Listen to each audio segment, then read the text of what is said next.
The rope burned his palms as the child's weight dragged toward the dark. Snow cut sideways. One slip and both would vanish beneath the frozen earth. The man did not look back. There was no room left for doubt. He pulled, knowing that if he failed, the town would call it an accident, and if he succeeded, they would call it a crime. By nightfall, rumors rode faster than horses. Papers would be signed. Guns would be cleaned. Lawmen would come asking questions that already carried answers. Standing still meant losing her. Running meant becoming the villain they needed. Some choices don't ask what's right. They ask what you're willing to stand for. Subscribe, watch until the end, and tell me which city you're watching from in the comments. The rope burned his palms before he felt the weight. Cole Rourke slid on one knee at the mouth of the well, boots scraping loose stone, the dark breathing back at him. The sound came again, thin, human, breaking. He leaned and threw the rope without looking for a knot, just letting it fall until it went slack. "Hold on, kid," he said, the words low, not promised to anyone but himself. The wind cut across the ridge and down into the hole. Cold came up from the earth like a held breath. The rope jerked. Cole set his heels and pulled. The stone lip bit his forearms. He leaned back, jaw tight, and pulled again. The rope slipped a hand's width, and the sound below cracked into a cry. He didn't swear. He didn't let go. A small hand appeared, chalked white, fingers shaking. Another pull, and a shoulder struck rock.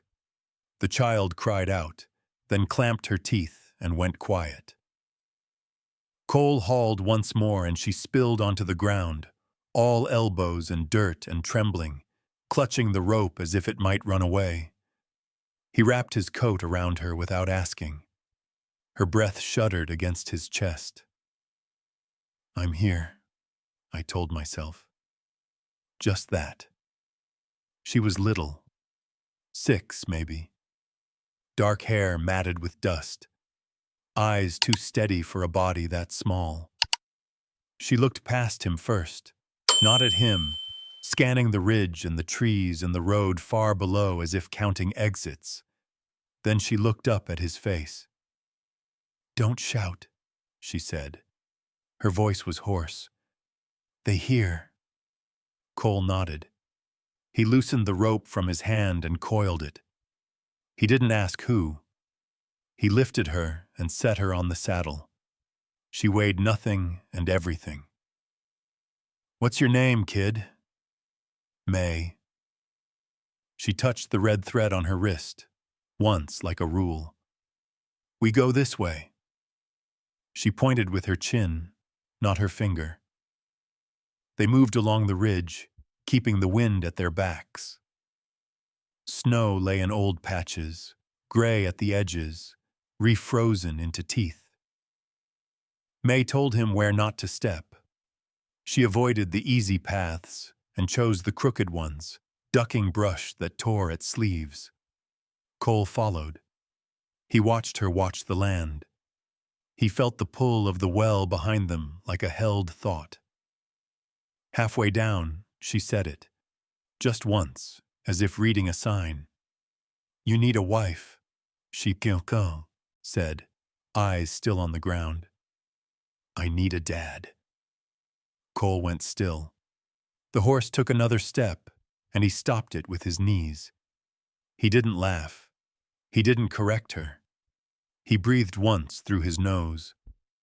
"First thing," he said, and kept his voice even, "we find your ma."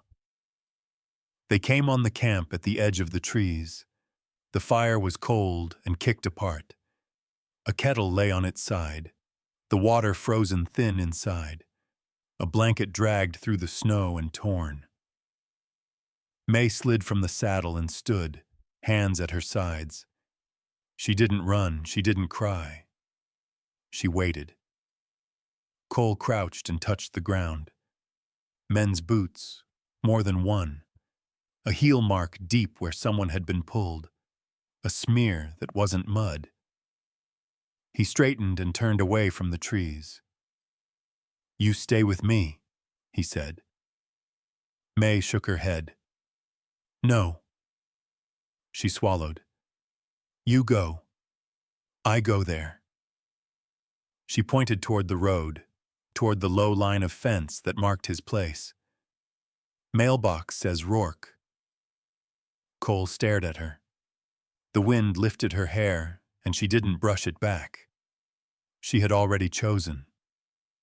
He took her face in both hands and kept his thumbs still. "You ride slow. You don't stop. You hear the owl, you run. You hear nothing. You run anyway."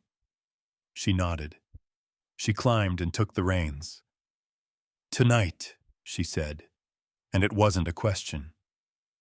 "Tonight," he said. Cole turned into the trees. The tracks cut clean through the timber toward the old mine. The smell of cold iron rose with each step. He moved without hurrying. A voice carried on the air ahead, sharp, controlled. A slap. A breath pulled in too hard.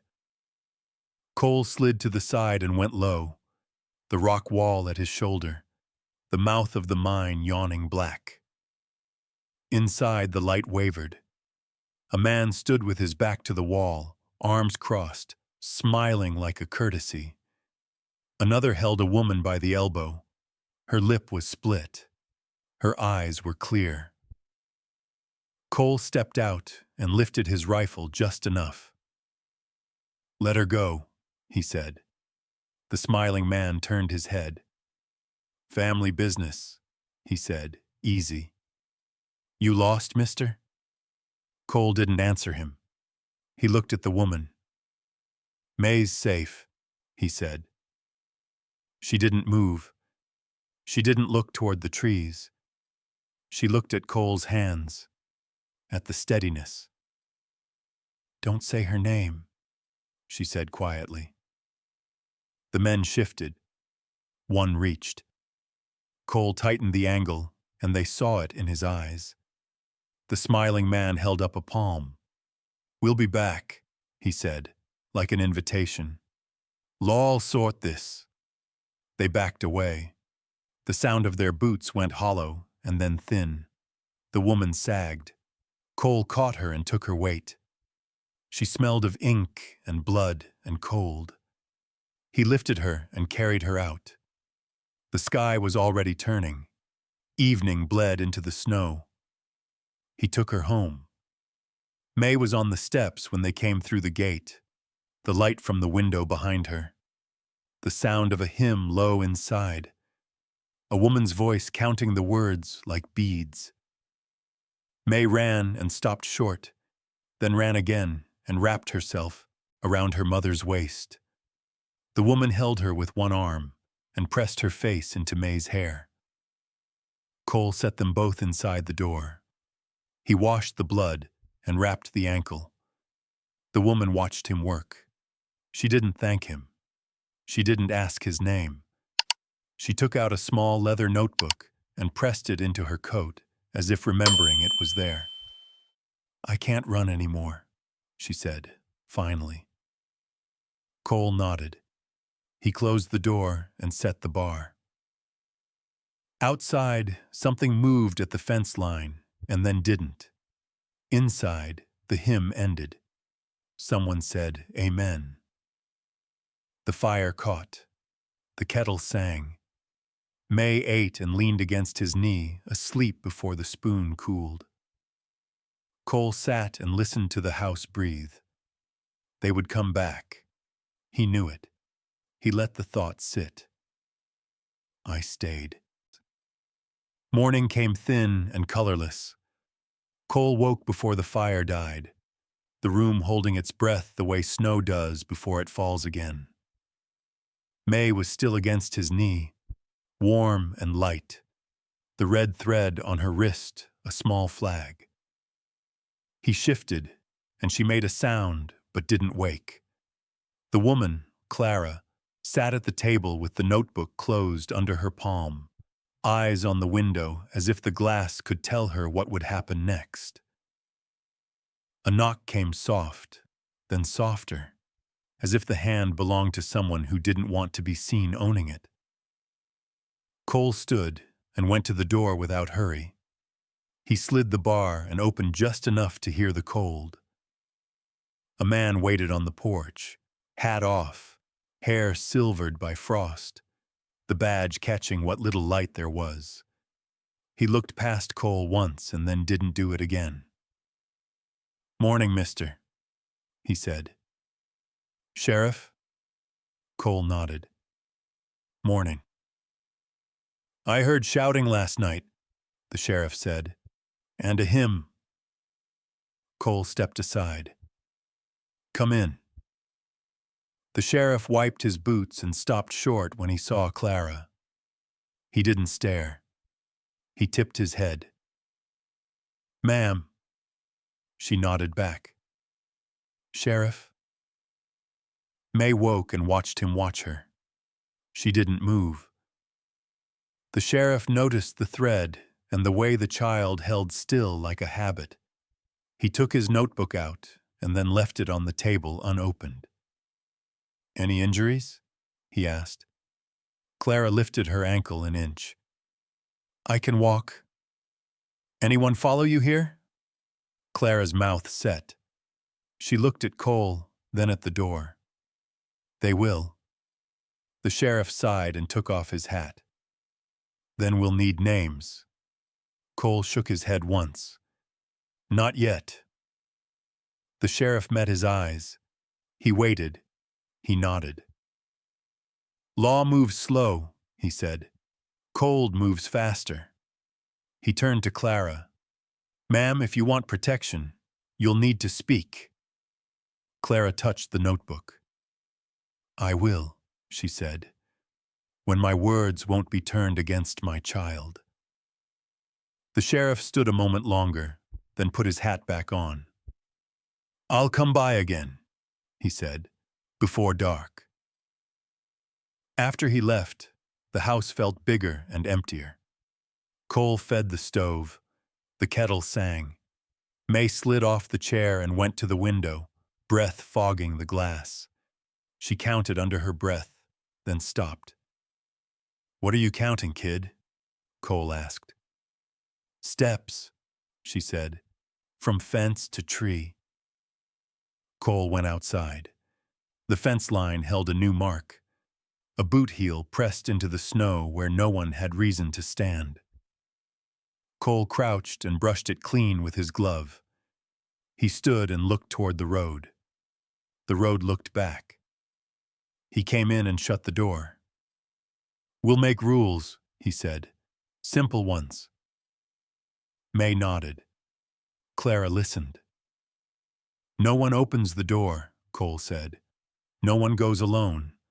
When it's dark, lights on. When it's quiet, louder." May raised her hand like school. "If owl—" "You run," Cole said. She smiled once and it was gone. Clara took the notebook out and opened it.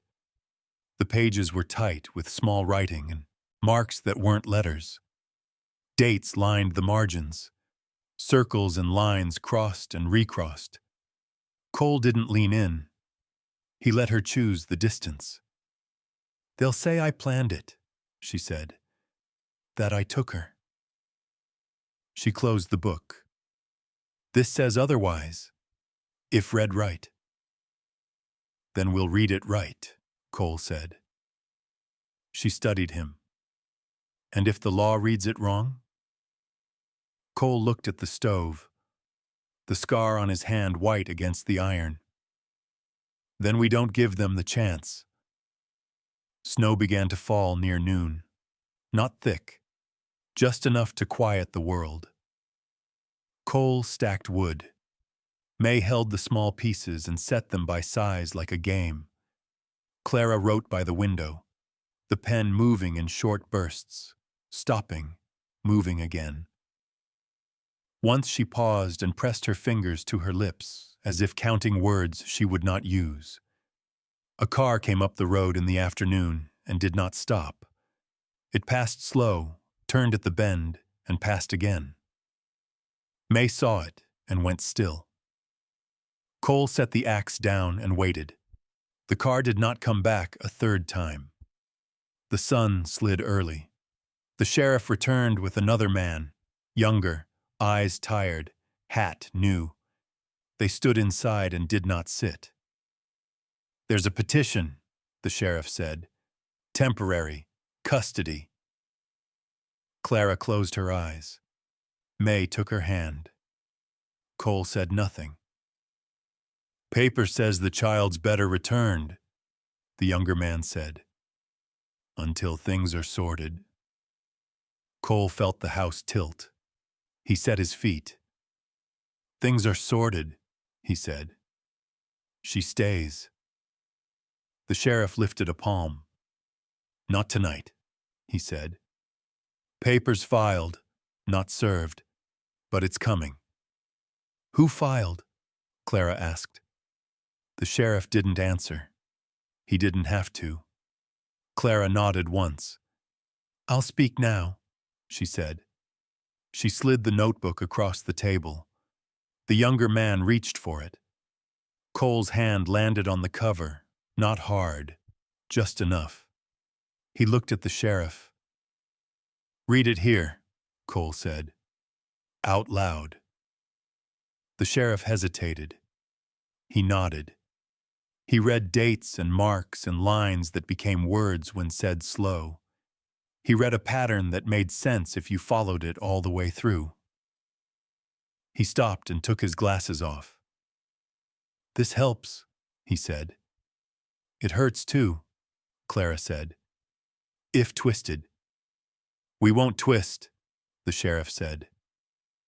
After they left, the quiet pressed in. Cole barred the door. He set the lanterns where they could be seen.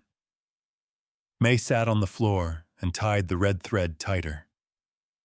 "Does God hear us here?" she asked, sudden. Clara smiled without showing her teeth. "Everywhere," she said. She reached up and touched the small wooden star over the door, left from another year. Especially small houses. Night came thick. The owl called once. May ran to the back room as practiced. Cole stood by the door. Clara took the lantern and held it high. Shadows crossed the yard and broke apart. A voice carried from the fence, polite as a letter. "Open up," it said. "This doesn't need to be hard." Cole didn't answer. The voice tried, again, softer. "Ma'am," it said, "come out and we'll talk." Clara's jaw set. She lifted the lantern higher. The light found nothing and everything. The voice moved along the fence. Another answered it from the trees. Cole raised the rifle. He did not fire. Glass broke at the far window. The lantern flickered. Cole moved. Clara pulled the bar on the back door and ran with May into the cold, the owl calling again like a clock that had learned a new hour. They reached the creek and crossed where the stones were set. Clara slipped and Cole caught her. He did not let go. The house behind them flared and did not catch. Someone laughed. Someone swore. They reached the trees. Cole turned them down the path May had counted. He knelt and took May's face in his hands. "You keep going," he said. "Don't stop." She shook her head. "You come." "I will," he said. "I always do." She studied his eyes. She nodded. She ran. Cole turned back toward the light. I chose the door. Cole took the yard one step at a time. The cold sharpened everything. Frost sang under his boots. The lantern light swung from the eaves and settled, swung and settled. as if the house were breathing. The voice at the fence had gone quiet. That was worse. He did not rush the door. He circled wide, keeping the dark at his left shoulder, the barn at his back.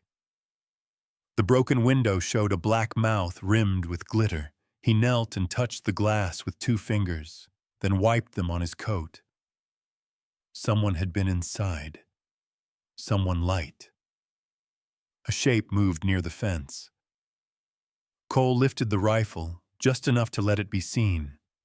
"Go," he said, not loud. A man stepped forward into the light, hat brim low, hands empty. He smiled the way men do when they want to be remembered as reasonable. "Mr. Rourke," he said, "we can do this clean." "Clean left," Cole said. Another shape slid at the edge of the trees. The wind shifted and carried a 3rd breath. Cole counted without moving his lips. The smiling man spread his hands. "Paper's coming," he said. "You know how it is. Better to hand the child back now. No one gets hurt." Cole took 1 step closer. "You broke my window." The man laughed once, quick. "Glass can be fixed." Cole fired into the ground at his feet. Dirt jumped. The laugh died. "Leave," Cole said. "Now." They did. Fast. Boots scuffed and then ran. The fence line emptied. The road took them and kept them. Cole went back inside and barred the door again. The house smelled of oil and cold. He set the lantern down and listened. Nothing. He counted to 20. He counted to 40. He did not sleep. By morning, the snow had covered the tracks. The yard looked innocent. The house did not. The sheriff came before noon, his coat dusted white, his face set. He did not knock. Cole opened the door before the sound reached the wood. "Morning," the sheriff said. Cole nodded. "There's an order," the sheriff said. "Temporary." Judge signed. Clara stood behind Cole. May tucked into her side. The child held the red thread with both hands now, winding and unwinding. "I'll need to serve it," the sheriff said. He did not step forward.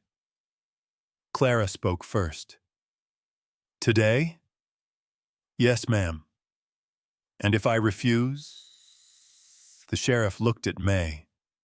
He looked back at Clara. "Then it gets harder." Cole felt the room narrow. He put a hand out and Clara took it without looking. "I want time," Clara said, "to gather things, to find counsel." "You'll get some," the sheriff said. "Not much." "How much is some?" May asked. The sheriff knelt so he was level with her. "Until dark," he said. "That's all I can give." May nodded like she had expected that answer. They spent the hours without hurry. Clara packed the notebook and clothes and nothing else. Cole fixed the window with a board and 2 nails. May sat on the bed and lined up the shoes by size, smallest to largest, then put them back where they'd been. When the kettle boiled, Clara poured 3 cups and said nothing. A car came up the road near dusk and stopped at the gate. A man got out with a briefcase and a smile that did not touch his eyes. He wore gloves too fine for the cold. He nodded at the sheriff.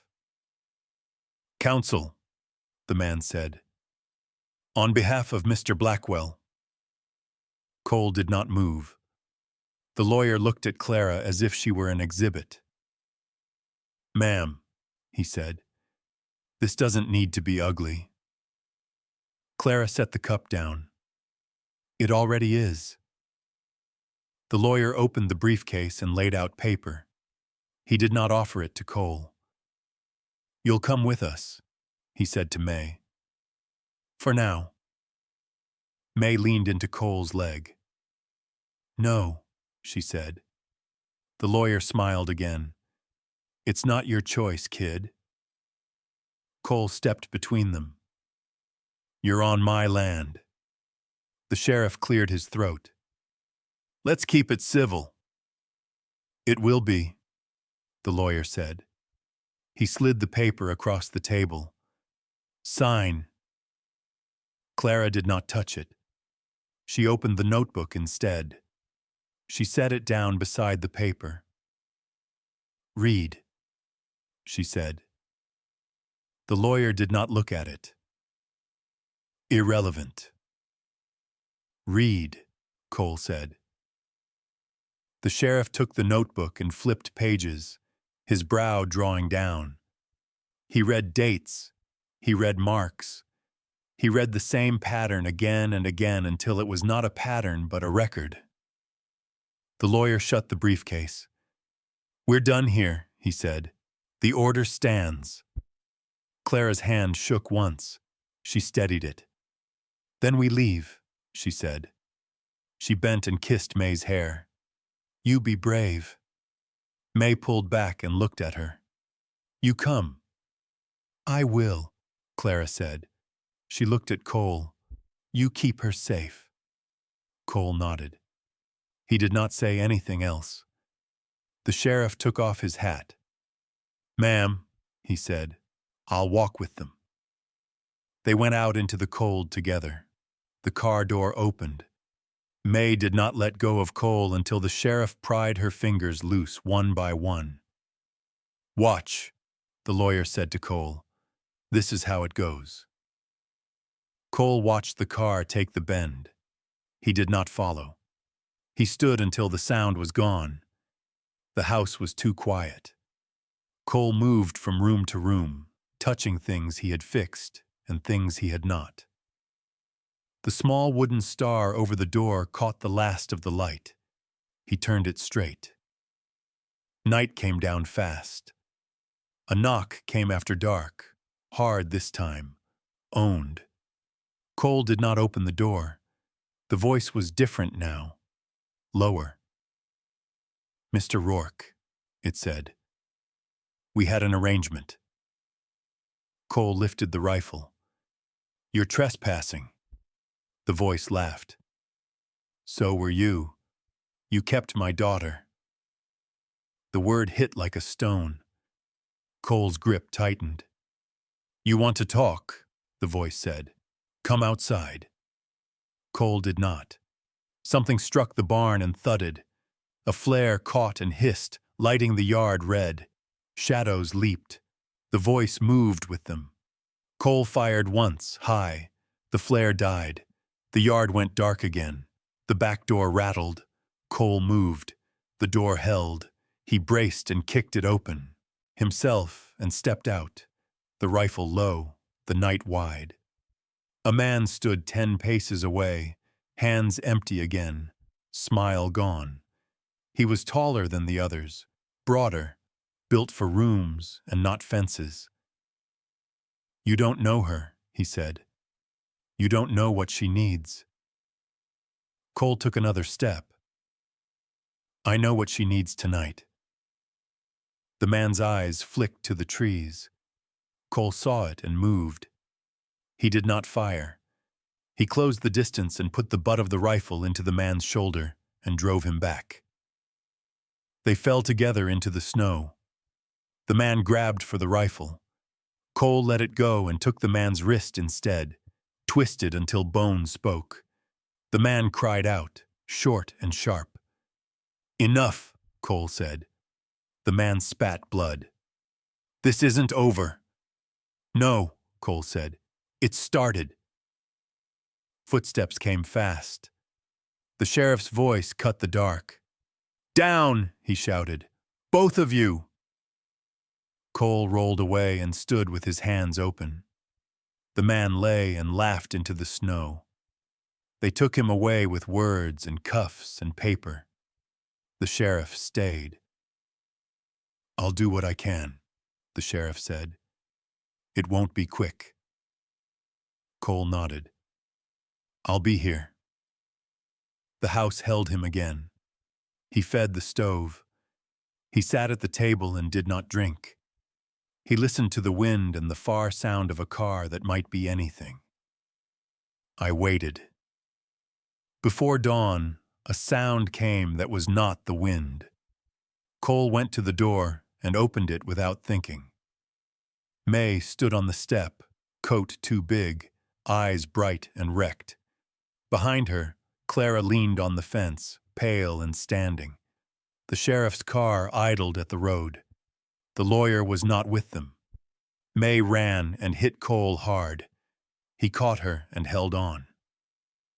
Clara crossed the yard slow and steady and stopped just inside the light. They tried to move her tonight, the sheriff said from the road. Without me, that made things simple. Clara let out a breath she had been keeping since the well. She did not smile. Cole shut the door and set the bar. The cold stayed outside. Snow fell without sound. It covered the yard the way mercy sometimes does. Thin, temporary, easy to ruin. Cole stood at the window and watched the flakes cross the lantern light and vanish. The house held heat in its bones now. The stove ticked. The boards knew his weight. May slept on the couch, boots still on, one hand fisted in the blanket. Clara sat at the table with the notebook closed, not writing, just resting her palm on the leather as if it might bolt. No one spoke. They had learned the shape of quiet together. At dawn, the sheriff came again. He did not knock. He waited. Cole opened the door. Cold slid in and tested the floor. The sheriff's eyes moved once around the room and stopped on May. He nodded to Clara. Ma'am. She nodded back. Sheriff? I can keep him overnight, the sheriff said. Longer if he makes it easy. He won't. Cole leaned on the doorframe. What about the paper? The sheriff exhaled through his nose. Paper's still paper, but last night changed the tone. Clara closed her eyes. May rolled over and did not wake. There's a hearing, the sheriff said. 2 days. Here? Cole asked. Town, the sheriff said. Judge wants eyes on this. After he left, Clara stood and went to the window. She watched the road until it emptied. 2 days, she said. Cole nodded. He went to the barn and fed the horses. He checked the fence and fixed a loose wire. He did not rush. He did not linger. The land took his steps and gave them back steady. By noon, the snow quit. Tracks appeared where there had been none. A neighbor's truck slowed and waved and did not stop. Mrs. Vance from the road brought soup and a small star wrapped in paper. For the door, she said, as if it were nothing. Clara thanked her and set it above the old one, straightened both until they agreed. May woke hungry. She ate and asked if she could help. Cole gave her nails to sort and wood to stack by sound instead of size. She did it right the first time. Clara watched and smiled once and looked away. In the afternoon, the lawyer came back alone. He stood at the gate and did not cross it. His gloves were gone. His hands were red. I'm authorized to talk, he said. Cole stayed where he was. Then talk. The lawyer looked at Clara. You can make this easier, he said. Temporary placement, visitation, quiet. Clara opened the notebook and held it up without opening it. You can make it honest, she said. Once. The lawyer's jaw tightened. That book cuts both ways. So does truth, Clara said. He glanced at May, who had gone still again, the thread bright against her skin. "You don't want her dragged through this," he said. Clara's voice did not change. "Neither do you." The lawyer nodded once. He left without another word. Night came early. Cole set lanterns where they would be seen and not reached. He checked the back path and the creek crossing. May practiced running it again, counting under her breath. Clara packed and unpacked the same bag until the motion calmed her. After supper, Clara sat by the fire and spoke, not to Cole, not to May, but to the room. "I was wrong," she said. "I thought leaving was strength." Cole fed the stove. "Sometimes it is." May looked up. "Sometimes it isn't." Clara laughed softly, surprised. She reached for May's hand. May let her. The second night passed without visitors. That was worse, too. On the morning of the hearing, the road was busy. Trucks and horses and a bus from the next town. Cole drove with both hands on the wheel. Clara sat straight. May watched the passing fences and did not count. The courthouse smelled of wool and ink. People filled the benches. They whispered and did not look. The judge sat high and waited. The sheriff stood at the side. The lawyer set his papers down and smoothed them. When they called Clara's name, she stood. Her voice did not shake. She spoke of dates and places and nights measured in breath.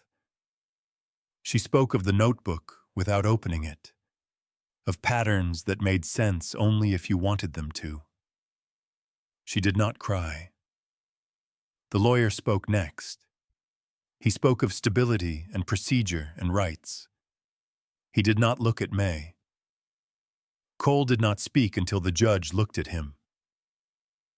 "Mr. Rourke," the judge said, "why are you here?" Cole stood. The room leaned in. "Because she asked me not to look away," he said. The judge watched him a long moment. "Sit," he said. They waited. The clock on the wall ticked too loud. May leaned against Clara's leg. Clara rested her hand on May's hair. The judge cleared his throat. "Temporary orders remain," he said, "but the child will stay where she is pending review." He looked at the lawyer. "Any attempt to remove her without my consent will be treated harshly." The room breathed out. Outside, the cold felt different, lighter. Mrs. Vance hugged Clara and let go. The sheriff tipped his hat. The lawyer walked away fast. They drove home together. The sky opened a little. The road did not argue. That night, Cole fixed the barn roof where the flare had scorched it. Clara wrote letters she did not send. May slept in the small room with the door open. After midnight, a sound came that was not the wind. Cole was at the door before the thought finished. He opened it and stepped out. A truck idled at the bend, lights off. A figure stood by the fence, not moving. Cole lifted the rifle and did not aim it. "Go home," he said. The figure did not move. May's voice came from behind him, small and steady. "Dad?" The word landed and stayed. Cole did not turn. He did not answer right away. He waited until the truck shut off and the figure moved back into it. He waited until the road took them. Then he turned. May stood in the doorway, the blanket around her shoulders, the red thread bright. Clara stood behind her, one hand on the frame, one on the notebook. Cole knelt. "You can call me Cole," he said. May considered this. "Okay," she said. "Cole." She smiled. then frowned. "But you stay." Cole nodded. "I stay." He shut the door and set the bar. The house breathed. The stars over the door caught the light and held it. Outside, the cold kept what it could not take. The quiet did not last. It never does. It only learns new shapes. Cole woke to the sound of metal giving a little and then stopping. Not the wind, not the house. He sat up and listened again. May breathed steady in the small room. Clara's door was open, the line of light thin on the floor. He took the rifle from its place and eased the front door open an inch. Cold slid in, carrying a smell that didn't belong. Oil and something sweet burned wrong. The barn lantern was out. Cole closed the door and did not wake anyone. He crossed the yard with the dark held tight to him, boots finding the places he knew. The barn door hung open a hand's width. Inside, a rope lay cut clean on the ground. One horse stamped and snorted, eyes white. Cole set the door back on its hook and tied what could be tied. He left the rope where it lay. By morning, the sheriff knew. He stood with his hands on his belt and looked at the rope and then at Cole. "That's a message," he said. Cole nodded. "I got it." "They want you tired," the sheriff said. "They want you loud." Cole leaned on the stall rail. "They won't get either." Clara stood back from them, the notebook tucked under her arm. She watched the sheriff watch Cole. "How long?" she asked. "Until paper moves again?" The sheriff rubbed his jaw. "Sooner than later. Pressure's on." May came into the barn with the blanket around her shoulders. She saw the rope and stopped. She did not ask. She went to the horse and put her forehead to its neck until it calmed. That afternoon, town came to the fence in pieces. A woman with bread, a man with wire. Mrs. Vance with a look that said more than her hands could carry. They didn't stay long. They didn't want to be seen staying. Cole fixed what he could and left what he couldn't.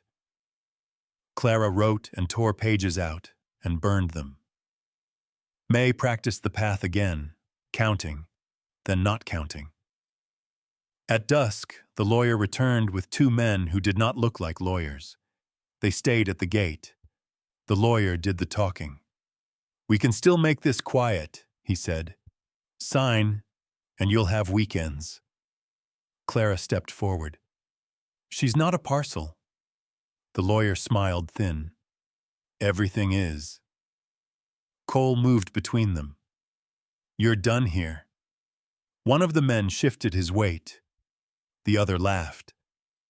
The lawyer raised a hand. "We'll be back," he said, "with better light." They left tracks this time on purpose. That night, the owl called twice. May ran. Clara ran with her. Cole waited until he could no longer hear them, and then he went the other way. He took the ridge and the cut path down to the creek and crossed where the stones were slick. He did not chase. He set traps that were not traps, lights that looked like eyes, noise that traveled farther than men liked. He fired once into the air where the sound would carry, and then he did nothing. By dawn, the yard was empty again. The sheriff came late, face drawn. "They filed for emergency removal," he said, "on grounds of danger." Clara closed her eyes. "Today?" "Now," the sheriff said. Cole felt the house tilt again. He took the notebook from Clara's hands and weighed it once like a tool. He handed it back. "Pack," he said. "We go to town." They went together. The courthouse smelled the same. The judge looked tired. The lawyer spoke first, fast. He spoke of cut ropes and flares and men in the night. He spoke of a child put in harm's way. Clara stood when it was her turn. Harm followed us, pisbaimiswada. We didn't invite it. The judge looked at Cole. Mr. Rourke, he said, you understand how this looks. Cole nodded. Yes, sir. And you still kept them? Yes, sir. The judge sighed. The law prefers less fire. So do I, Cole said. The judge studied him. Step outside, he said. Cole did. The hallway was cold. The sheriff stood with him. You could lose her today, the sheriff said. Cole nodded. I know. And you still? I stay, Cole said. The judge called them back in. The order did not go through. Not yet. Conditions were set. Lights. Patrols. Distance. Names spoken and written and signed. Outside, Clara breathed again. May took Cole's hand.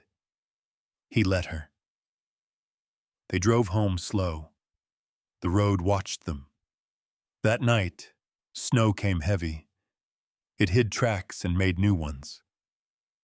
Cole set the lanterns and waited. The sound came after midnight. Not a knock, a scrape. The back door shuddered once and held. The barn went up in light, sudden and wrong. Cole ran. Flames took the dry boards quick. Heat hit his face and pushed him back. A shape moved inside. Cole went in anyway. Smoke took his breath.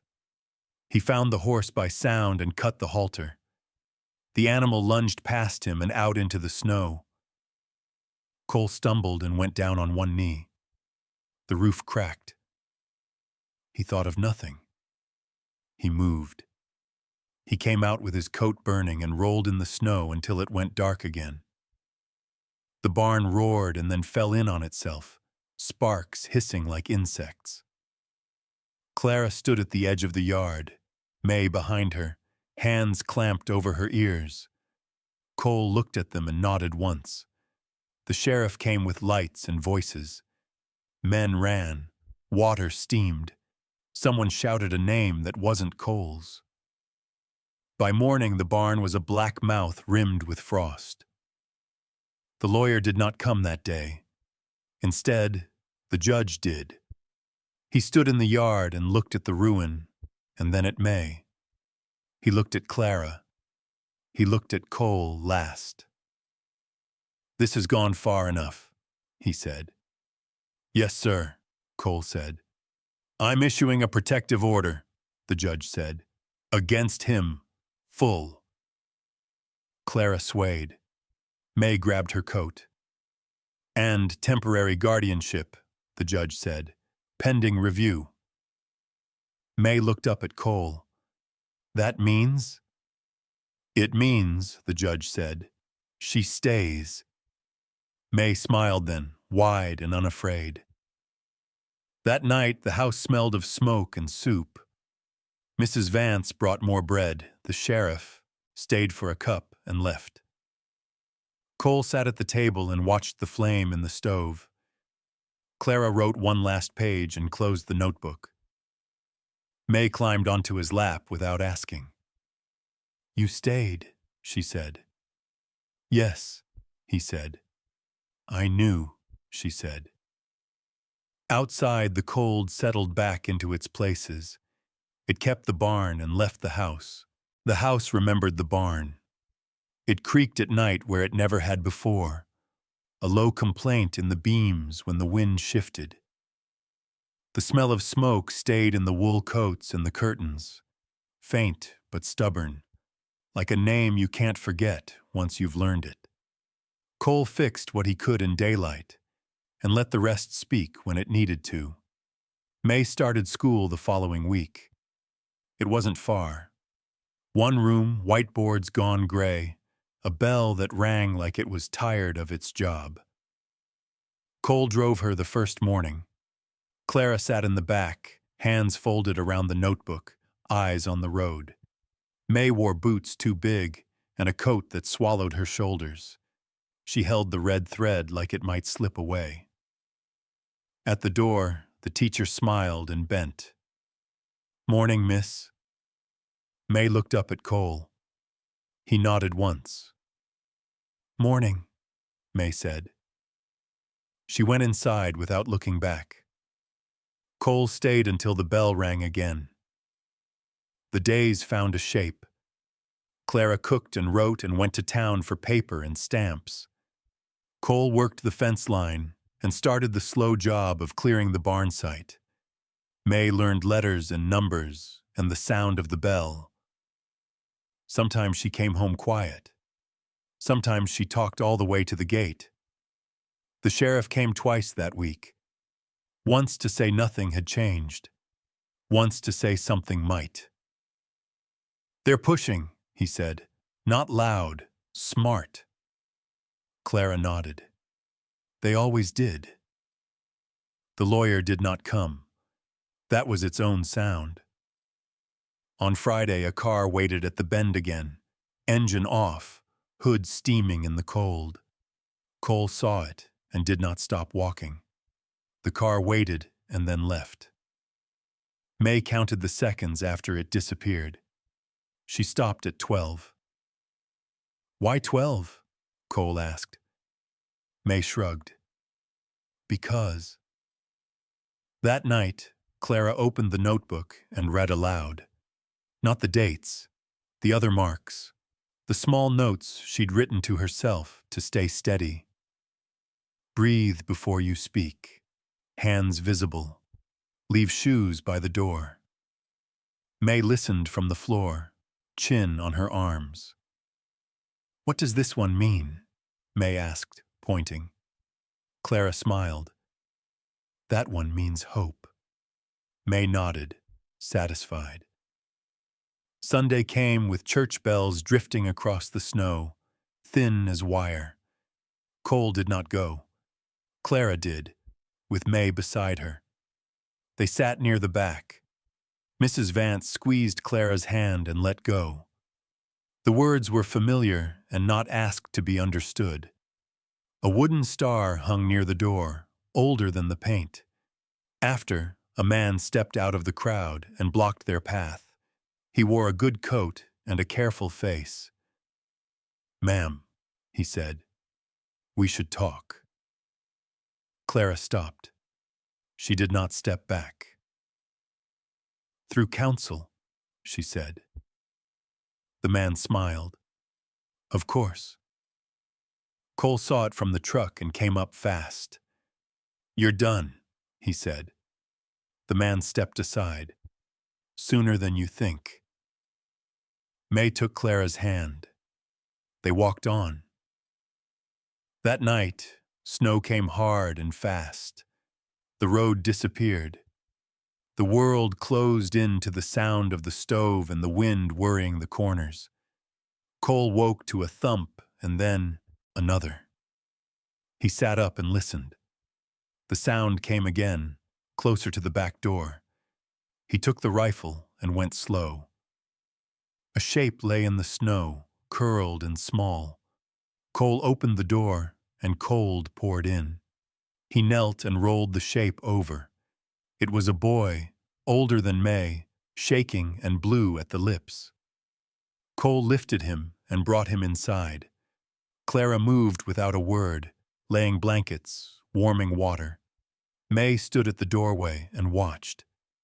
The boy's eyes fluttered. He said, "Wait," he whispered. "Said he'd come back." Cole set his jaw. He looked at Clara. She nodded once. They warmed the boy and fed him soup. He slept. When he woke, the sheriff was there. "Where'd you come from?" the sheriff asked. The boy named a place upriver. He named a man. not the one they all expected. The sheriff wrote it down, his mouth set in a way Cole did not like. "This widens things," he said. After they took the boy home, Clara sat at the table and pressed her palms flat.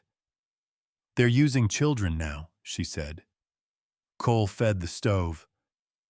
They always did. The hearing came sooner. The courthouse filled again, heavier this time. The judge listened. The sheriff spoke. Clara spoke. The notebook lay open on the table, not touched. The lawyer finally stood. He spoke of accidents and misunderstandings. He spoke of generosity and offers made in good faith. Cole felt the room lean when the lawyer said, "We propose a solution." Clara's fingers tightened on the edge of the table. "Permanent placement," the lawyer said, "with the father. Supervised visits." May made a sound like air leaving her. Cole put his hand over hers. Clara stood. "No," she said. The judge lifted a hand. "Ma'am." "No," Clara said again, softer. "I won't bargain my child." The judge looked at Cole. "Mr. Rourke," he said, "you understand what this means?" Cole nodded. "Yes, sir." "And you still stand there?" "Yes, sir." The judge sighed. He leaned back and looked at the ceiling like it might offer advice. "We will adjourn," he said. "For now." Outside, the sky pressed low. The lawyer passed them without looking. The sheriff stayed.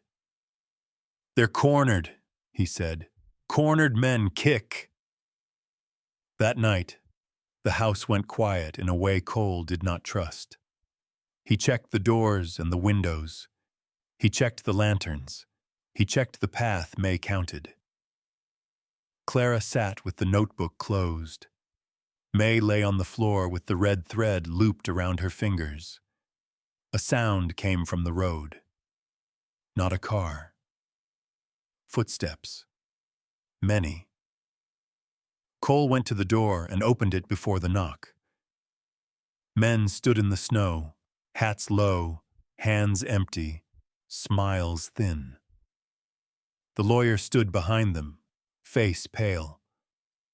"We're here to escort," the lawyer said, "for everyone's safety." "By whose order?" Cole asked. The lawyer held up paper. Cole did not take it. He read it where it was. Clara stepped up beside him. "That order is wrong," she said. "You know it." The censor, lawyer swallowed. "I know what I'm told."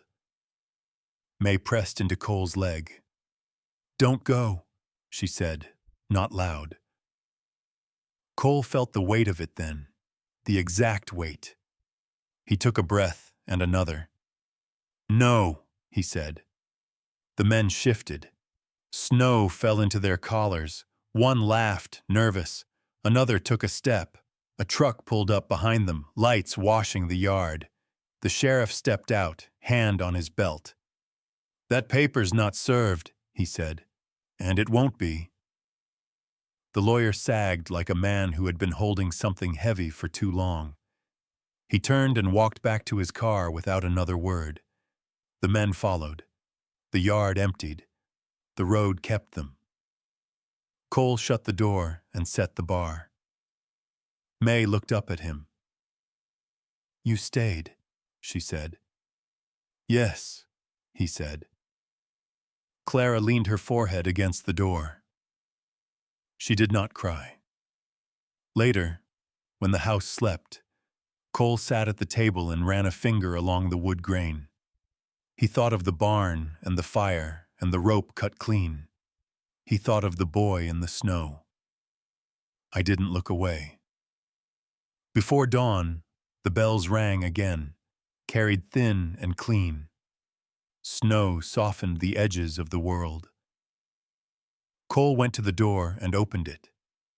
The cold came in and did not argue. Some things, he knew now, only move when you stand still. The cold learned their names. It pressed on the windows and waited, patient as a debt. Cole rose before it could knock. He fed the stove and set the kettle and stood long enough to hear the house answer back. May slept with the red thread wound twice around her fingers now. Clara's chair was empty. She had been up already. Outside, the road lay smooth and honest. That worried him. By mid-morning, town came again, quieter than before. Not gifts this time. Eyes. Trucks slowed and did not stop. A man leaned on a fence that wasn't his and watched the yard until Cole watched back. Then he left. Clara returned from the mailbox with a thin envelope and a face that had learned how to hold itself. She opened it at the table. She read once, then again. She folded it and did not tear it. "They want mediation," she said. Cole nodded. "They want time."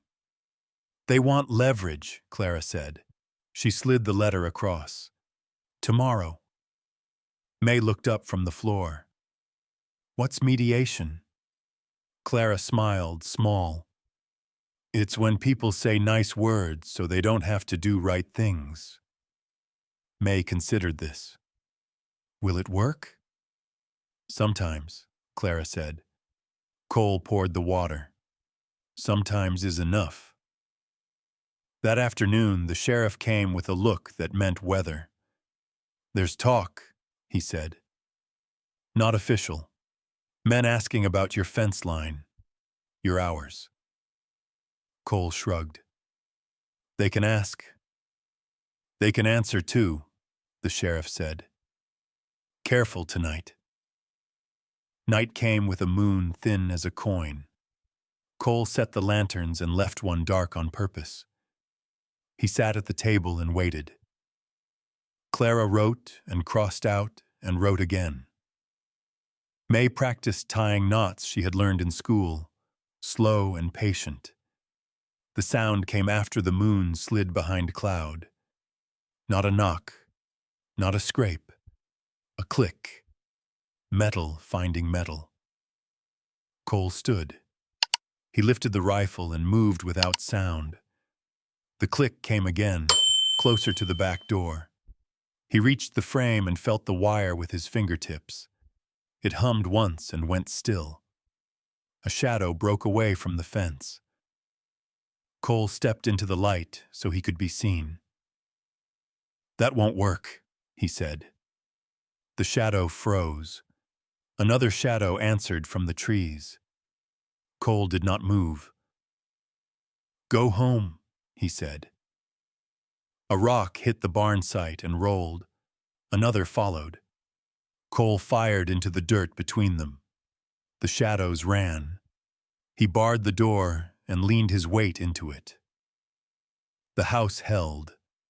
In the morning, the wire lay cut clean, again. Cole left it there. Mediation took place in a room that smelled of lemon and old paper. The lawyer sat straight. The judge watched without comment. Clara spoke first. She spoke of school bells and packed lunches and the sound of boots at night. She spoke of patterns. She spoke until the room went quiet. The lawyer spoke next. He spoke of calendars and schedules and assurances. He spoke of fairness. Cole did not speak. He stood when the judge looked at him and said only, "I stay." The judge closed his notebook. "So, noted," he said. Outside, the sky was wide and blue, too wide. They drove home without stopping. The road did not argue. At the gate, a truck idled, engine running. A man leaned against it, hat low. "Evening," he said. "Message." Cole did not answer. "Walk away," the man said. "Take the girl somewhere warm. Leave the woman to sort herself. May stepped out of the truck before Cole could stop her. She stood between them, small and steady. No, she said. The man laughed. That's so. Cole put a hand on May's shoulder and moved her back. Go, he said to the man. The man's smile slipped. He got in the truck and left a mark in the dirt as he went. That night, Clara opened the notebook and showed Cole a page she had not shown before. Names. Not many. Enough. They paid him, she said, for years. Cole closed the book. Then they're afraid. Yes, Clara said, and afraid men rush. Snow came again, heavy and fast, and with it the sound of engines in the distance. Cole put out the lantern by the door and left the one by the barn site lit. He waited by the back window and counted breaths. 3 trucks, maybe 4. They came in slow and stopped where the light would make them honest. Men got out and did not hurry. One carried a clipboard like a shield. Cole opened the door before they could knock. This ends here, he said. The man with the clipboard smiled. Escort, he said, for safety. Whose? Cole asked. The man glanced at his paper. The child's. May stood behind Cole. Clara stood behind May. No one moved. The sheriff's lights cut the dark from the road. Red and blue washed the snow and turned it false. The men stiffened. The sheriff stepped out and did not smile. Papers, he said. The clipboard shook. The sheriff took it and read. He folded it once and handed it back. Not tonight, he said.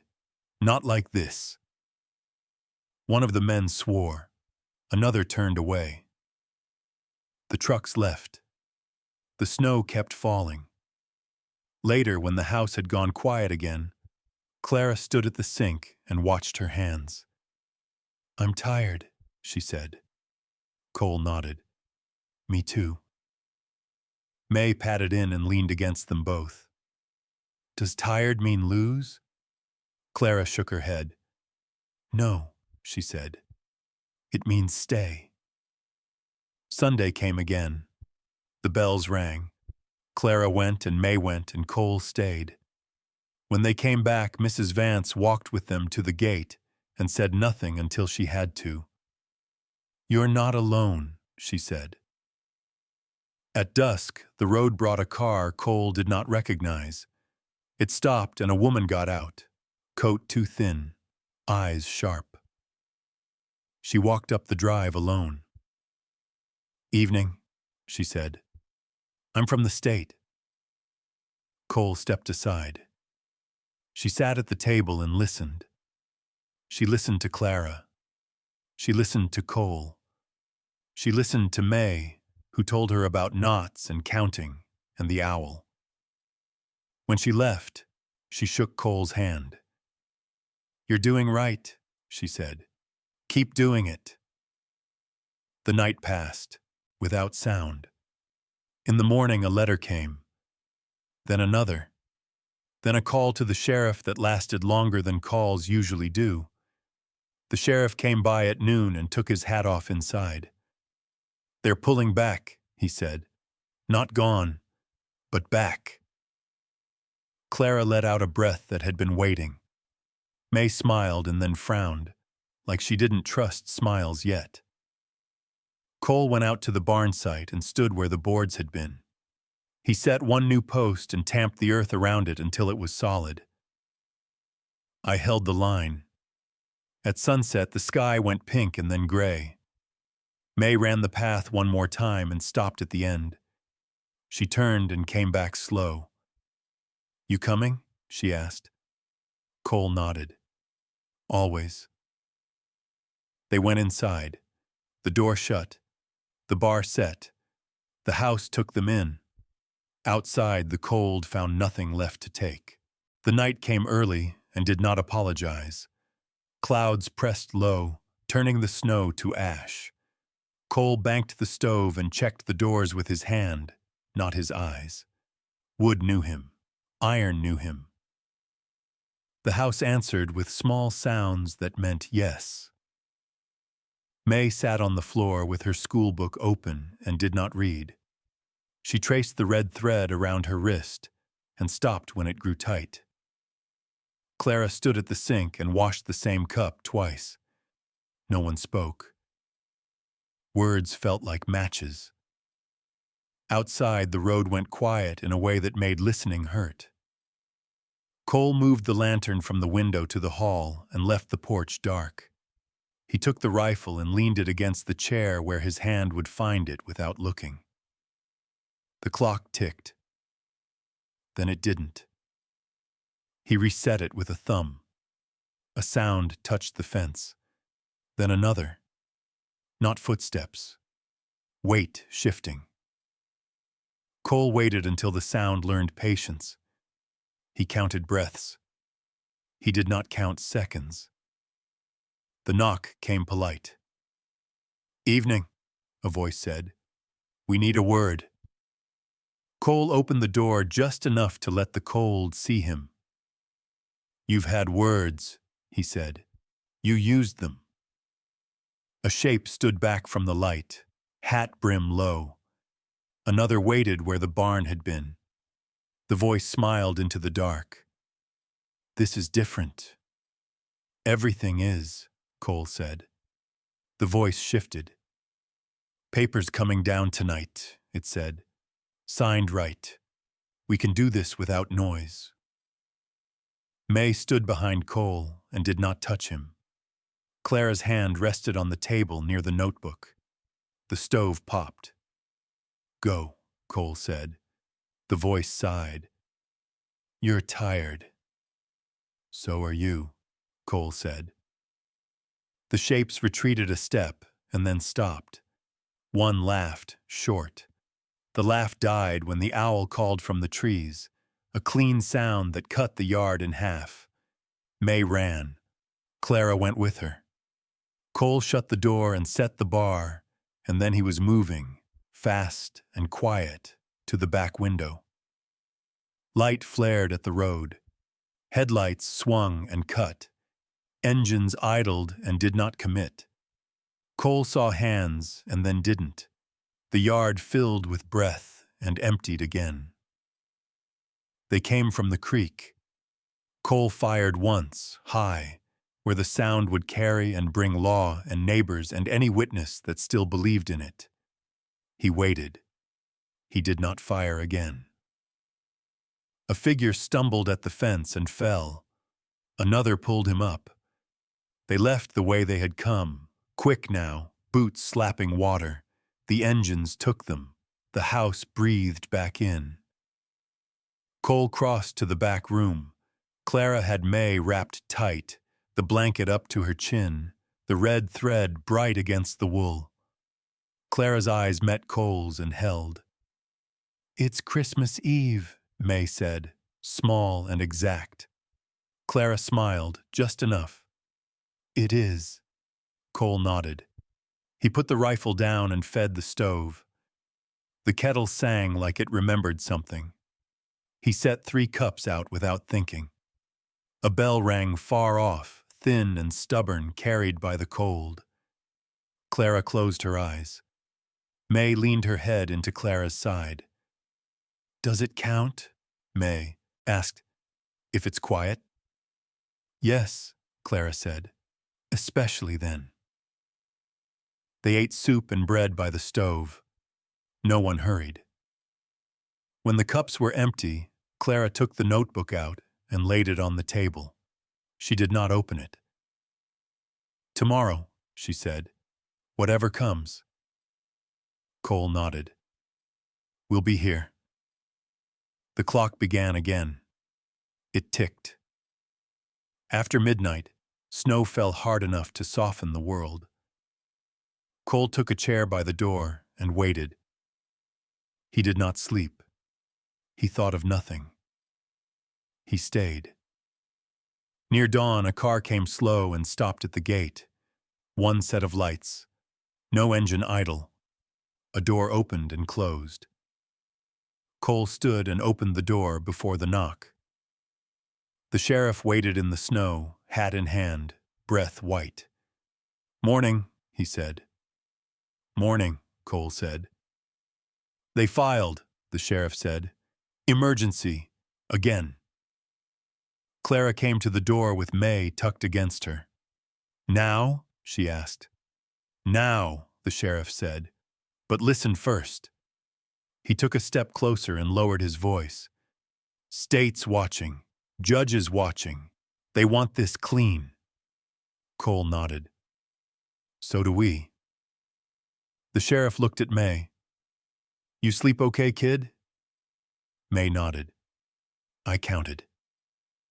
The sheriff smiled and let it go. "We'll go in together," he said. "You won't be alone." They drove through snow that took the road and gave it back. The courthouse lights burned steady against the gray. Inside, the air smelled of wool and pine cleaner and old decisions. The judge sat and did not frown. The lawyer stood and did not smile. The room filled and did not speak.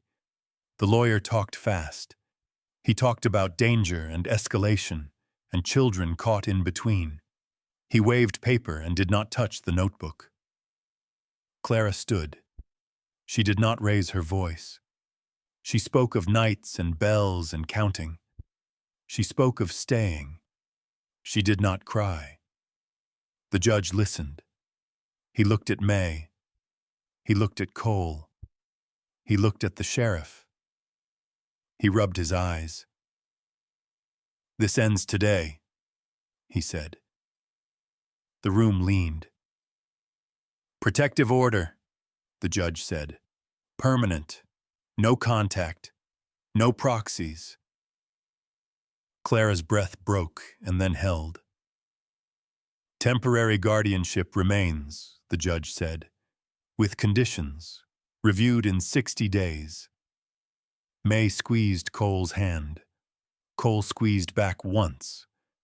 The lawyer closed his folder and did not argue. He left without looking back. Outside, the snow eased. The bells rang again, closer this time, and someone laughed where it wasn't expected. They drove home together. The house stood. The yard looked small and honest.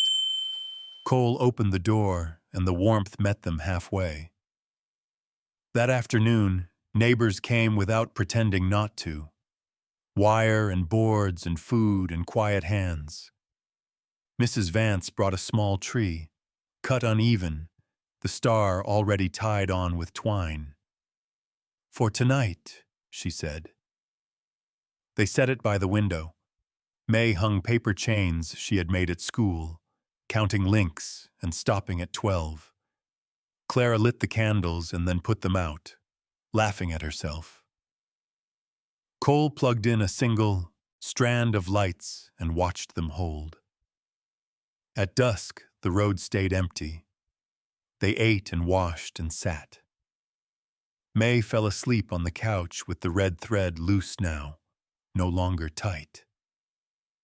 Clara covered her and sat beside Cole. "I don't know how to thank you," she said. Cole shook his head.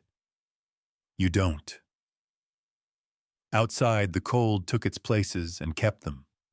Inside, the house remembered a barn and let it go. I stayed. When the bells rang one last time, faint and clean, Cole opened the door and let the sound in. The snow fell softer then, like it was done arguing. Tomorrow would come. Tonight was enough. Morning did not hurry. The snow lay smooth and bright, pretending nothing had happened. Cole shoveled a path from the door to the gate and stopped where the road began, leaving the last stretch untouched. Some lines were better left for others to cross first. May woke with the quiet still on her. She sat at the table and drew circles on the wood with a finger, then looked up. Is it over? Cole poured coffee and slid a cup to Clara. No, he said, but it's farther away. Clara nodded. She folded the notebook into her coat and set it by the door like a habit she hadn't learned how to break yet. Town felt different that day. Not kinder, braver. Mrs. Vance waved from her porch and did not look away when a car slowed at the corner. A man at the feed store nodded at Cole and said his name like it mattered. The bell at the school rang, and May went inside without counting. The sheriff came at noon with news and a look that meant balance. They're regrouping, he said, quietly. Quiet cuts deeper, Clara said. Yes, the sheriff said. That's why I came. He laid a folded paper on the table and did not slide it across. The state wants eyes, he said. Not visits. Eyes. Clara touched the paper. A caseworker? An auditor, the sheriff said. Someone who reads patterns. Cole nodded. Send them. The afternoon passed without sound. Cole worked the fence and tamped earth around new posts. Clara wrote letters she would send this time. May came home with a star cut from paper and held it up. For the window, she said. They put it there and stepped back. The light found it and stayed. At dusk, a truck Cole did not know stopped at the gate. A woman got out alone. She wore boots meant for walking and a coat meant for weather, not rooms. She waited. Cole went out and did not hurry. I'm Ruth, the woman said. State.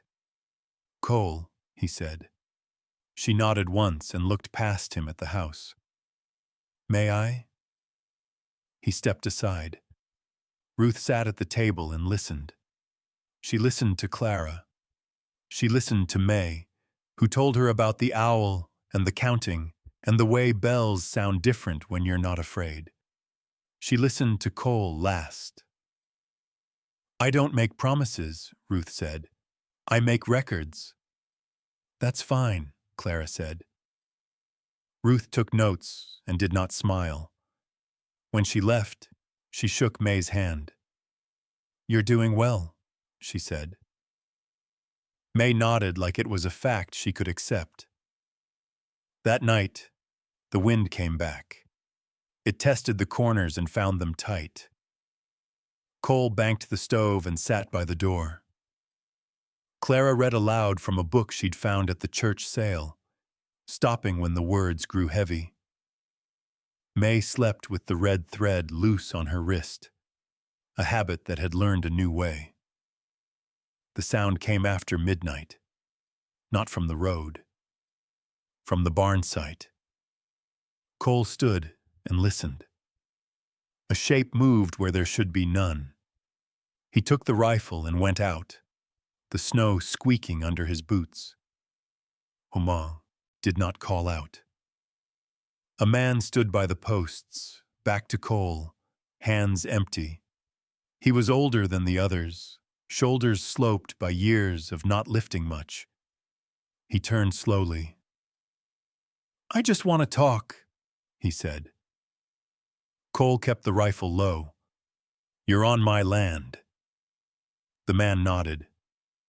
I know. You're done here, Cole said. The man swallowed. He sent me.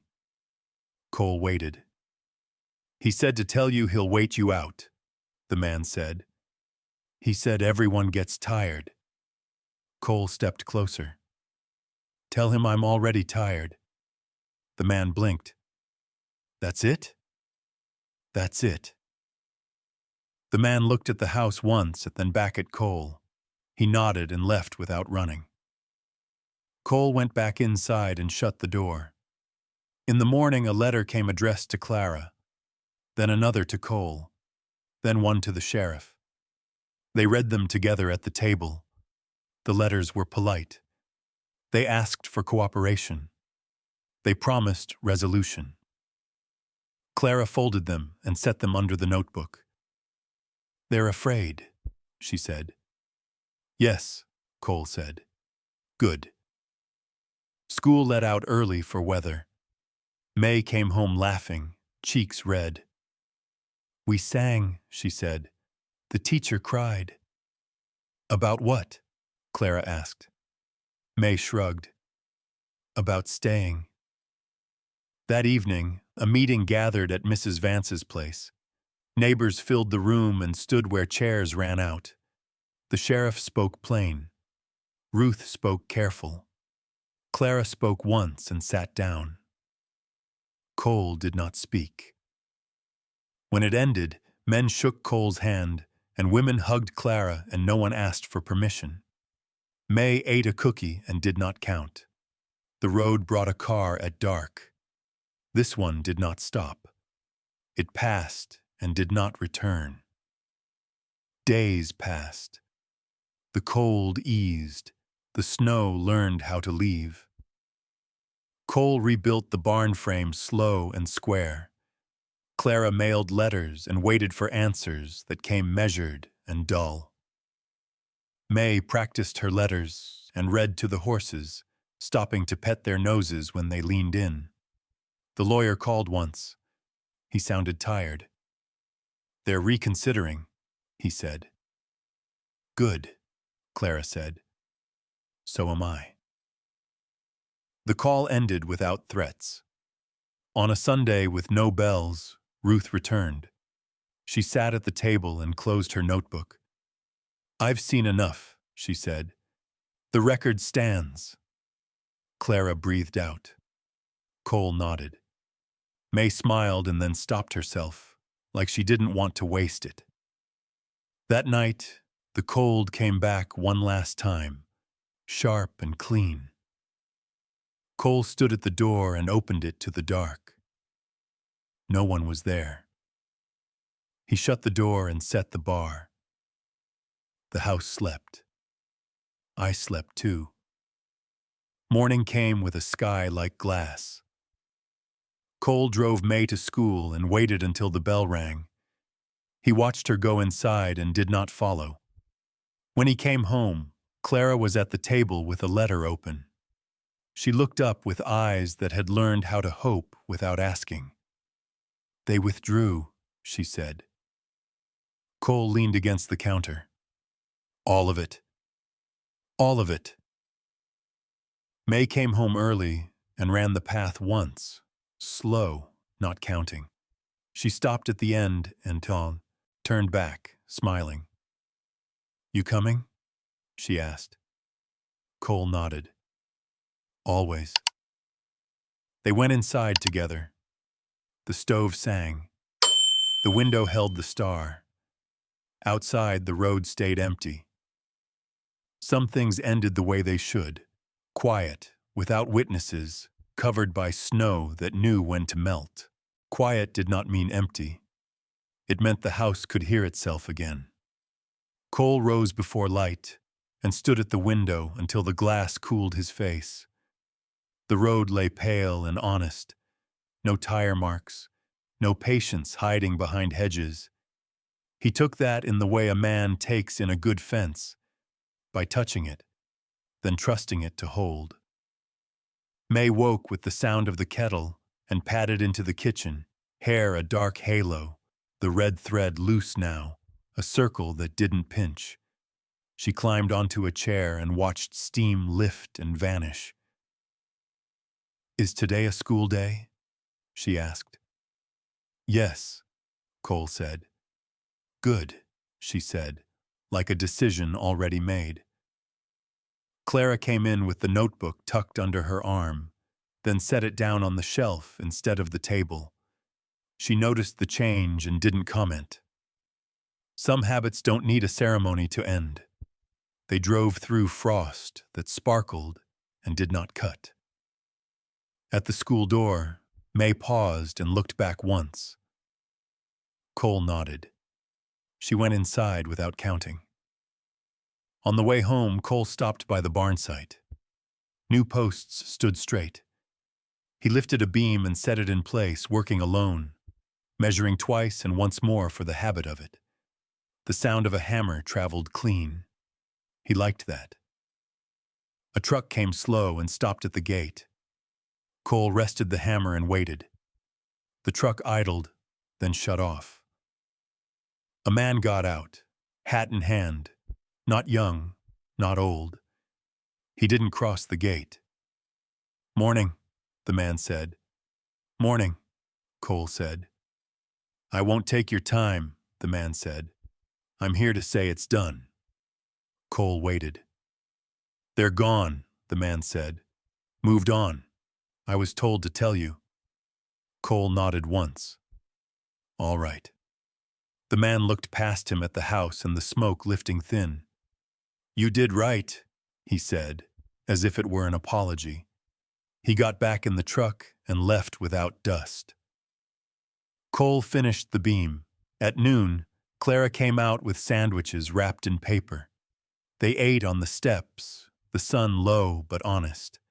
She watched him work and then watched the road. "I keep waiting for the other sound," she said. "So do I," Cole said. "It'll fade." She smiled, careful. "I like careful." The sheriff came later, not in a hurry. He stood in the yard and took his hat off without being asked. "Paper's final," he said. "They withdrew everything they could withdraw." Clara closed her eyes and opened them again. "Thank you." The sheriff nodded. "You'll have peace," he said. "Not perfect, but peace." After he left, the house felt larger. Clara opened windows and let winter air test the rooms. May came home with a drawing folded small, 3 stick figures and a square house with a star. She put it on the fridge with a magnet shaped like a horse. "That's you," she said to Cole. "That's me. That's Mom." Cole studied it. "I see." "Good," May said. She went to the back room and read out loud to no one, stopping when words tripped and starting again without shame. As dusk came, neighbors arrived the way neighbors do when they've decided to stop pretending. Mrs. Vance brought a pie and stayed. A man brought boards and left them stacked. Someone else brought wire and stayed to help string it. The yard filled with voices that didn't whisper. When the work slowed, they stood and drank coffee and let the dark be dark. No one asked questions that didn't need asking. When it was done, they left the way people leave a place they trust. That night, Cole sat at the table and ran a thumb along the grain. Clara opened the notebook and turned pages that no longer needed turning. She stopped and closed it. "I don't need this," she said. "Keep it," Cole said. "Just not in your pocket." She smiled and set it on the shelf beside the small star. May patted in and leaned against Cole's leg. "Will it be loud again?" she asked. "Maybe," Cole said. May nodded. "Okay." Christmas came without fuss. They put up the small tree again and didn't straighten it. May hung the paper chains and stopped at 12 out of habit, then added one more and laughed. Clara lit candles and put them out and lit them again. Cole watched the lights hold and didn't fix the one that blinked. They ate and washed and sat. Outside, snow began to fall the way it had learned to fall. Soft, not arguing. Near midnight, bells rang thin and clean. Cole opened the door and let the sound in. May stood beside him, coat around her shoulders. Clara leaned against the frame. "Thank you," Clara said, not to anyone in particular. Cole nodded. "You're welcome." They closed the door and set the bar. The house breathed. Morning came bright. May woke early and ran the path once, slow, not counting. She came back smiling and didn't say why. Cole finished the last beam and stepped back. The barn stood in its bones again. A letter arrived after noon, plain and final. Clara read it and folded it and set it away without ceremony. "It's official," she said. "Guardianship, permanent." May didn't cheer. She just nodded and went to the window and touched the star with one finger. That afternoon, Cole took May to the creek and taught her how to skip stones. She learned fast and laughed when they sank. Clara watched from the bank, hands in pockets, eyes soft. "You staying?" May asked Cole. He looked at the water and the line of trees and the house beyond. "Yes," he said. May nodded like she had known. As evening came, the road stayed empty. Cole set the lanterns and then put them out again. He didn't need them tonight. He stood at the door and listened. Nothing came. He shut the door and set the bar anyway. I stayed. Later, when the house slept, Cole sat by the stove and thought of the well and the rope and the sound beneath the ground. He thought of how a small hand had trusted him with weight. He thought of how quiet could be built, beam by beam, and held. The cold came and took what it could find. It did not find them. In Sukun, the morning, May woke and put on her boots and asked if she could help. Cole handed her a nail and showed her where to place it. She tapped once and missed and laughed and tried again. "Like that?" she asked. "Like that," he said. Outside, the sky went wide and blue. The road lay honest. The house remembered a barn and a fire and let them go. Some things end. Some things stay. They stayed. Ordinary days carry weight. They don't announce themselves. They don't ask permission. They arrive with small needs and keep asking until you answer them. Cole learned the sound of those needs. The hinge that wanted oil. The board that needed turning before it split. The hour when the light slipped off the fence and made the ground look farther than it was.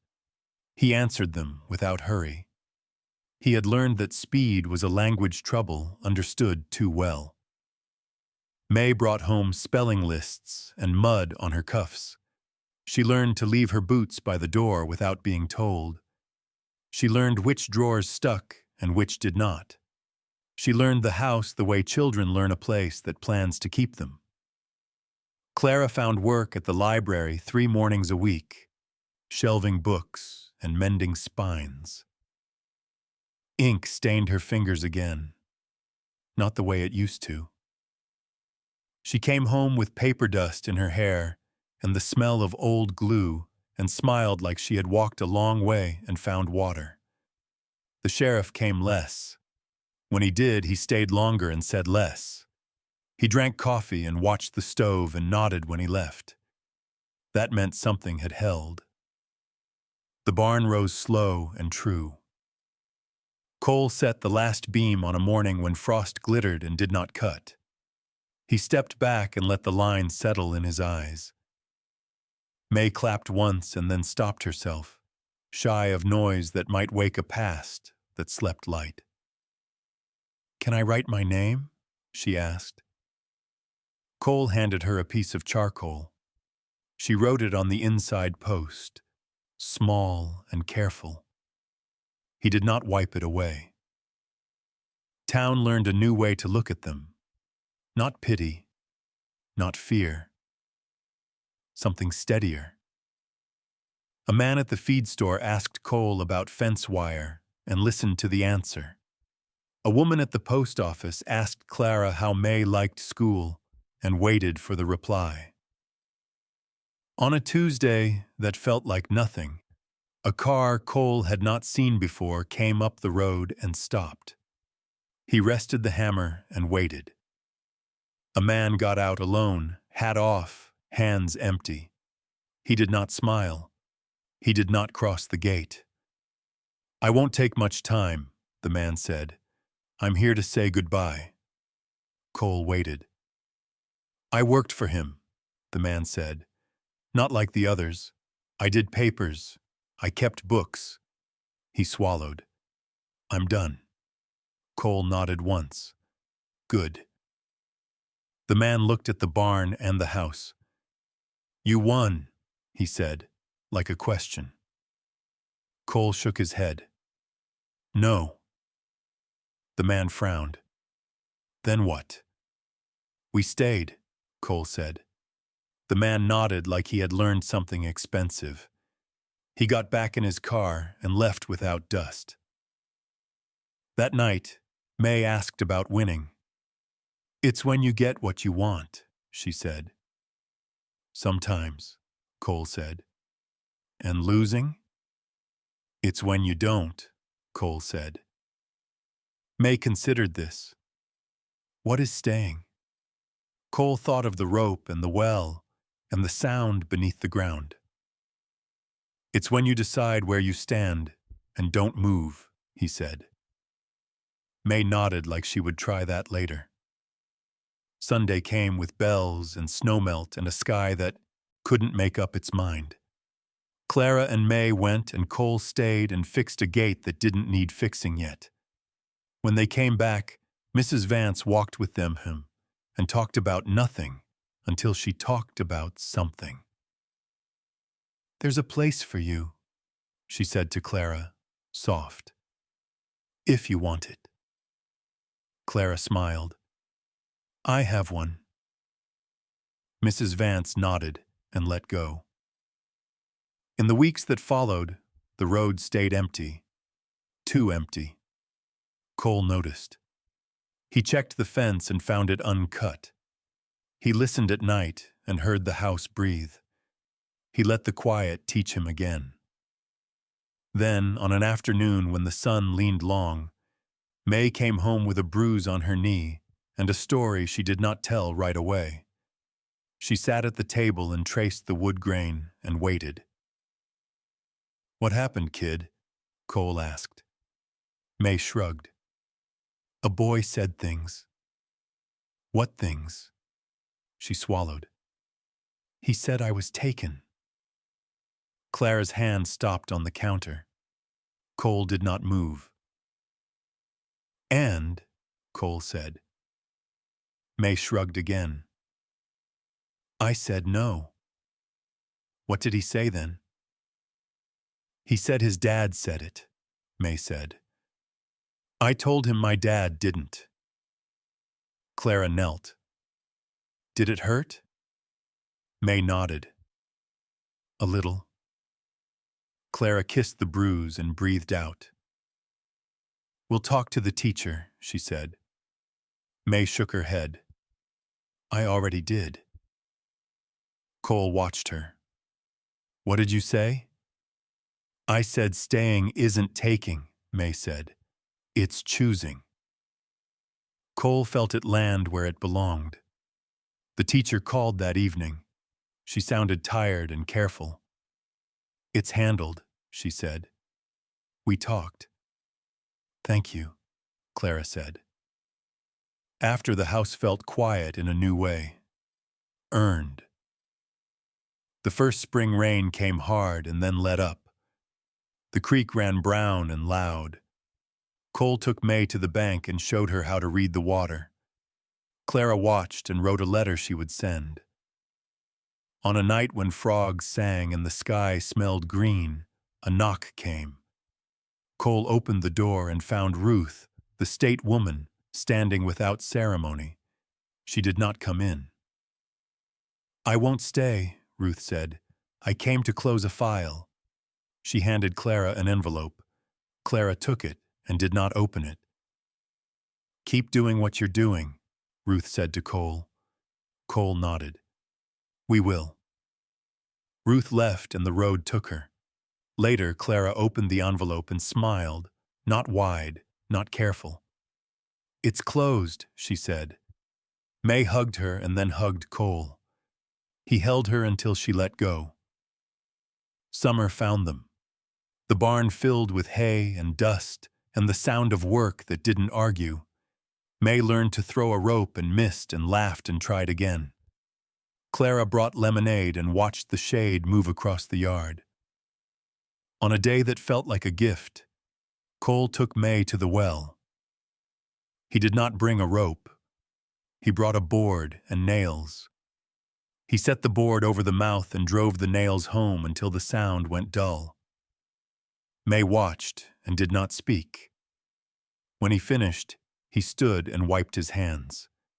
May touched the board with one finger. "It's gone," she said. "It's covered," Cole said. "That's different." May nodded. "Okay." They walked back to the house. Clara stood in the doorway and watched them come. That night, Cole sat at the table and thought of ordinary days and the weight they carried. He thought of how they stacked, one on another, until something stood. I stayed. Before sleep took him, he heard May's voice from the small room, soft and certain. "Good night, Dad." Cole did not answer right away. He waited until the words settled where it could stay. "Good night, kid," he said. Outside, the road lay quiet and honest. Inside, the house held. Ordinary days kept coming. They were enough. Home was not a place you arrived at. It was a place that stopped asking who you were. Morning came clear and without hurry. The house held its heat. The stove ticked once and went quiet. Cole stood at the window long enough to know the road was empty, then turned away from it. Some habits stay even after they stop being necessary. May ran the path to the fence and back. She did not count. That was how Clara noticed first. "You didn't count," Clara said. May shrugged, breath easy. "I forgot." Cole smiled and didn't comment. Forgetting was its own kind of remembering. They ate at the table with the window open a crack. Summer air moved through the room and carried the creek with it. Clara set the notebook on the shelf instead of the table again. She hadn't touched it in weeks. It belonged there now, spine out, quiet. A letter lay folded near the salt. Clara picked it up and held it for a moment before opening it, like a thing that might startle if rushed. "It's final," she said. May looked up. "Final, final?" "Yes," Clara said. "No more hearings, no more papers." May nodded once. She didn't smile. She slid off the chair and went to the door and touched the star that still hung there, pale now from sun.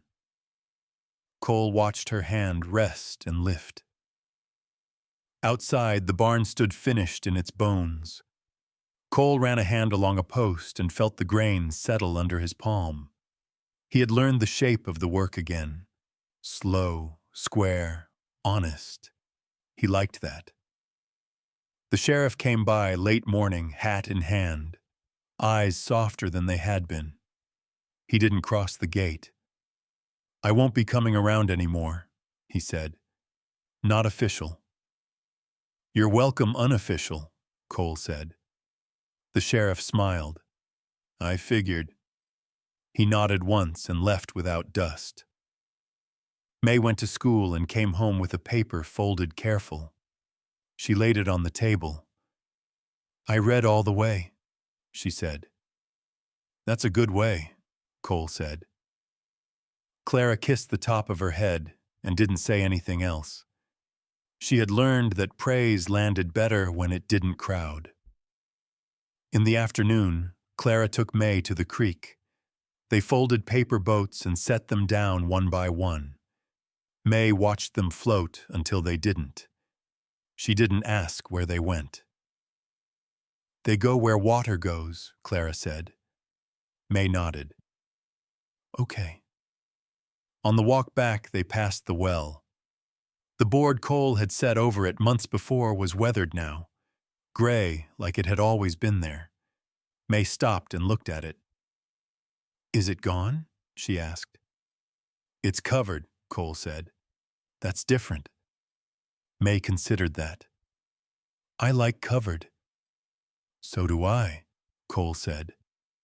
Evening came with a soft wind. Mrs. Vance walked up the drive with a basket and stayed. She talked about the library and the weather, and nothing that needed answering. When she left, she hugged May and squeezed Clara's hand and did not look back. After supper, Clara set 3 cups on the counter and poured coffee she didn't finish. She stood at the sink and watched her hands. "I want to ask you something," she said. Cole waited. "I want to make it legal," she said. "Your name." May looked between them. "Which name?" "Both," Clara said. The room went still. Cole felt the old instinct rise. "Step back. Don't take more than you're offered." He knelt in front of May so they were level. "You don't have to," he said. May studied his face the way she always did when truth mattered. "I want to," she said. "I choose." Cole nodded. He didn't trust his voice yet. They did the paperwork quiet and clean. No crowd, no room full of eyes. Just signatures and witnesses and a stamp that sounded like a door closing the right way. When it was done, Clara put the papers in a drawer and didn't lock it. May practiced her name on scrap paper, slow and careful. She smiled when the letters lined up. "I did it," she said. "Yes," Cole said. "You did." That night, bells rang far off from town, thin and clean. Cole opened the door and let the sound in. May stood beside him, shoulder warm against his leg. Clara leaned on the frame. "Thank you," Clara said, not to anyone in particular. Cole nodded. "You're welcome." They shut the door and set the bar, then lifted it again and left it lifted. Later, when the house slept, Cole sat by the stove and listened. He thought of the rope and the well and the weight of a small hand trusting him with everything. He thought of how standing still could move a life. "I stayed," he said to no one. Morning came bright. May ran the path once more and came back smiling. Clara poured coffee. Cole handed May a nail and showed her where to place it. She tapped once, missed, laughed, and tried again. "Like that?"